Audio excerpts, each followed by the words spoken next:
ఎకరం భూమి అండి ఇది. పెద్దపరిమి రెవెన్యూ.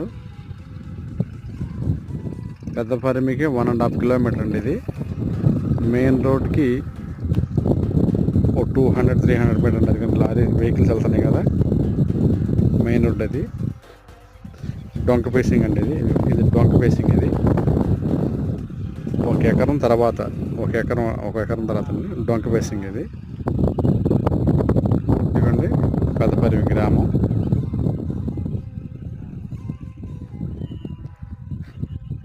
ఇదిగోండి ఇది ఎస్ఆర్ఎం. ఇది కనపడుతుంది కదండి, ఎస్ఆర్ఎం ఇది. పూలింగ్కి ఒక 2-3 కిలోమీటర్స్ అండి. పూలింగ్కి 3 కిలోమీటర్స్. ఇది మంచి బిట్ అండి, బాగుంది. ఏక చదరం బిట్టు. ఎవరైనా ఇంట్రెస్ట్ ఉన్నవారు ఈ కింది నెంబర్ సంప్రదించండి.